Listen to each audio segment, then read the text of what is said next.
네, 일간 경북신문 주간 브리핑 시간입니다. 8월 세 번째 주 시간입니다.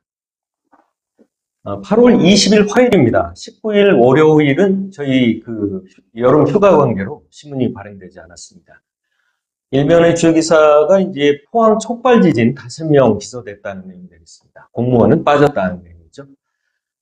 아시다시피 2017년에 포항 흑계 쪽에서 대규모 지진이 발생했습니다. 규모 5.4였는데 사망자도 생겼고 또 뭐 다수 부상자가 발생했고 뭐 전 포항시민이 사실상 뭐 정신적 트라우마까지 생겼을 정도로 다 나름대로는 뭐 피해를 입었다고 할 정도로 대규모 지진이 발생했는데 결국 이것이 이제 정부 조사단에 의해서 지열 발전에 의해서 촉발된 지진인 걸로 드러난 거죠. 그러니까 자연 지진이 아니었던 겁니다. 그래서 2019년에 이제 검찰에 고소 고발이 됐습니다. 관계기관에 대한 업체에 대한 이렇게 조사가 이루어졌고, 그래서 검찰에서 이제 수사를 쭉 해왔고, 그래서 이제 검찰 수사 5년 만에 지진 발생한 지 7년 만에 결국 이제 기소가 됐는데 5명이 기소가 됐다는 내용입니다. 결국 5사람이 어떤 사람인가를 이렇게 봤더니 이제 업체 컨소시엄을 구성해서 실제 사업을 추진한 업체의 대표, 그리고 이사, 그리고 정부 출연 연구기관의 연구원 2명, 그리고 대학교 산학협력단의 그 연구 책임자 1명, 이렇게 5명. 사실상 이제 이 사업의 뭐 인허가청이라고 해야 되는 중앙정부의 공무원들은 다 빠졌다 이런 얘기. 그래서 이제 좀 문제가 있는 것이 아니냐 이런 지적이 되겠습니다.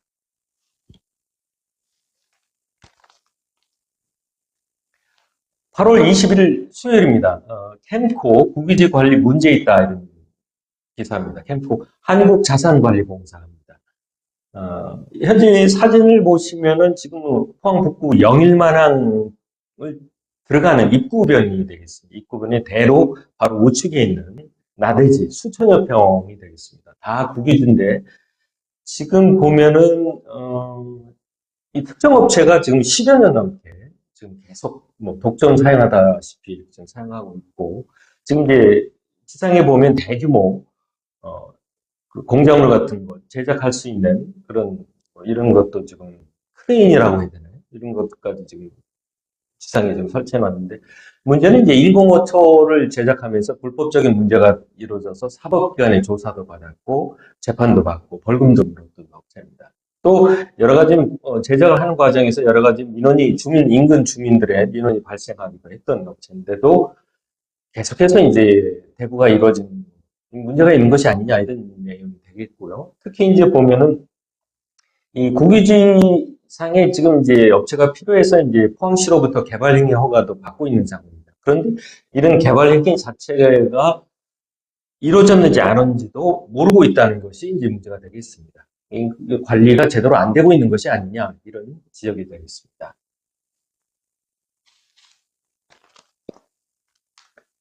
8월 22일 목요일에는 포항 택전 정수장 개량공사에 민원이 발생했다는 내용입니다.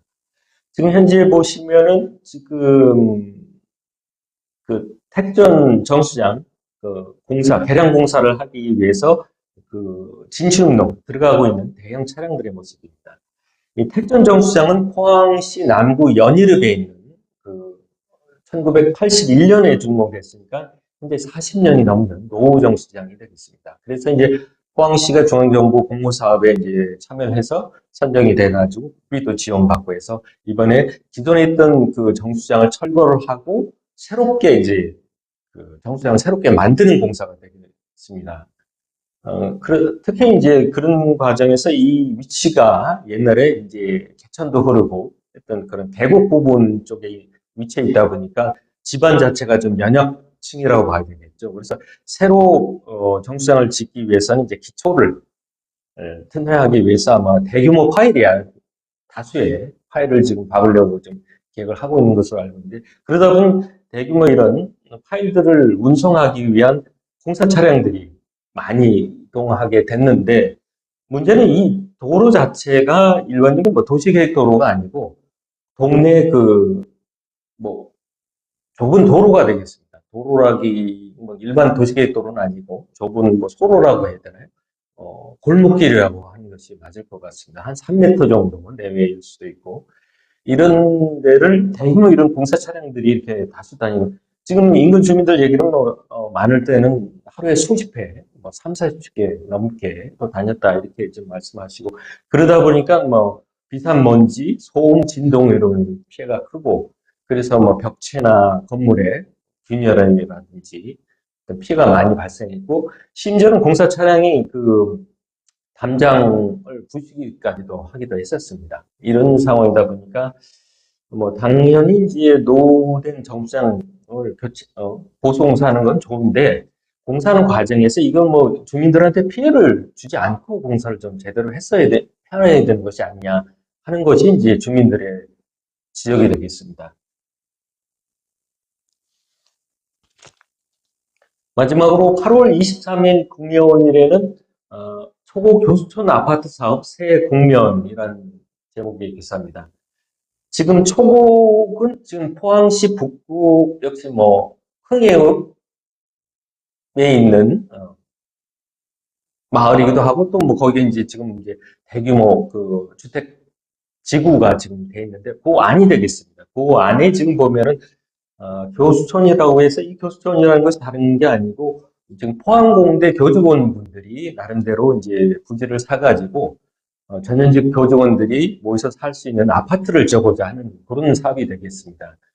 2001년부터 이제 사업이 시작된 걸로 보여지는데, 실제 10여 년 넘게, 그 이후 10여 년 넘게는 사실 사업이 추진되지 않다가 2013년에 건립위원회가 만들어지면서 거기서 이제 법인도 만들고, 그리고 이제 그 실제 사업을 이제 추진시키기 위해서 시행 대행사, 대행사도 이런 시행을 위한 대행사도 이제 선정을 하고 했는 겁니다. 그런데 이제 그런 시행 대행사에 대해서, 시행사 대표에 대해서 이제 포항공대 교수 한 40여 명분이 배임 혐의로 이제 고소를 한 겁니다. 2020년에. 그러면서 이제 검찰의 수사도 이루어지고 또 기소도 됐고 또 재판이 이루어지면서, 법적 분쟁으로 한 4년간 사업이 다시 또 중단이 된 겁니다. 그랬는데 최근 1심 결과가 포항지원에서 났고, 시행 대표사가 이제 무죄인 걸로 판명이 난 겁니다. 그랬기 때문에 이제 다른 어떤 새로운 이제 국면이 이루어지지 않겠느냐, 그런 내용이 되고, 그런 법정 분쟁으로 이제 사업이 중단되면서 사실상 이제 교수분들께서 결국은 이제 이 해당 사업 부지를 지역 이제 건설사에다가 지금 매각했는데, 그 매각한 거에 대해서 지금 그 신 대표, 대행사 대표가 이 부지를 매입한 건설사하고 소유권 관계로 지금 그 법적인 분쟁도 있었던 겁니다. 그러다 보니까 지금 이번에 발표된 1심 결과가 시행 대행사 대표가 죄가 있느냐 없느냐, 이 판정이 상당히 중요한 관건이었는데, 그랬는데 이제 무죄로 판명이 된 겁니다. 그래서 이제 그동안 사업 중단됐던 것이 새로운 국면을 맞지 않겠느냐 하는 내용이 되겠습니다.